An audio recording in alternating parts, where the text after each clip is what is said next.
حضور اکرم صلی اللہ علیہ وآلہ وسلم ایک سفر پر جا رہے ہیں، ایک بدو، ایک بیڈوی حضور اکرم صلی اللہ علیہ وسلم کی تلوار اٹھا لیتا ہے۔ حضور اکرم صلی اللہ علیہ وسلم آرام فرما رہے ہیں، وہ بدو تلوار اٹھا کے کہتا ہے کہ یا محمد، او محمد صلی اللہ علیہ وسلم، آج میری تلوار سے تجھے کون بچائے گا، کون بچائے گا؟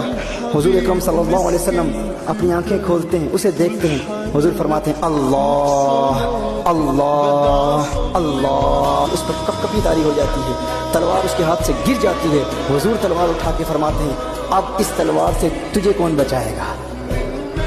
پھر حضور ارشاد فرماتے ہیں اتشہد ان لا الہ الا اللہ وانی رسول اللہ، کیا تو گواہی دیتا ہے کہ اللہ کے سوا کوئی معبود نہیں اور میں اللہ کا رسول ہوں؟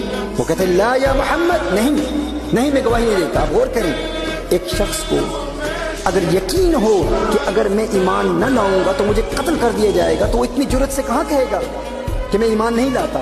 پتہ چلا، اسے بھی پتا تھا کہ اگر میں ایمان نہ لایا تو حضور اکرم صلی اللہ علیہ وسلم مجھے قتل نہیں کریں گے۔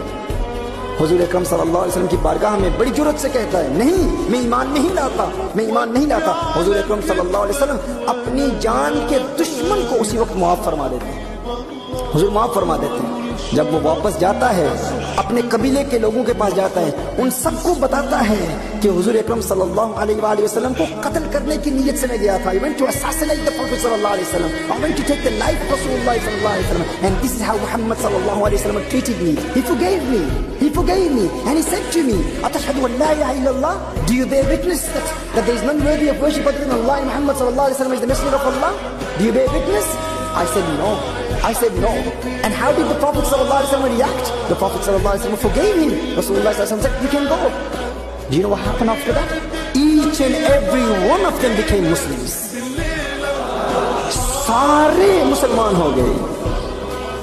تو کیا اسلام تلوار کے ذریعے پھیلا؟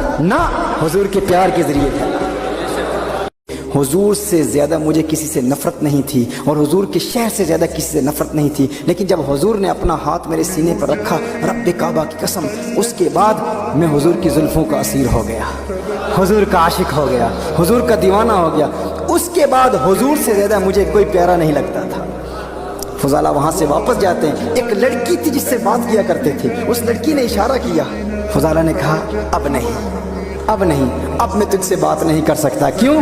اب میرا سودا بازار مصطفیٰ میں ہو چکا ہے۔ یہ ناز، یہ انداز ہمارے نہیں ہوتے، جھولی میں اگر ٹکڑے تمہارے نہیں ہوتے، ملتی نہ اگر بھیک حضور آپ کے در سے، اس ٹھاٹ سے منگتوں کے گزارے نہیں،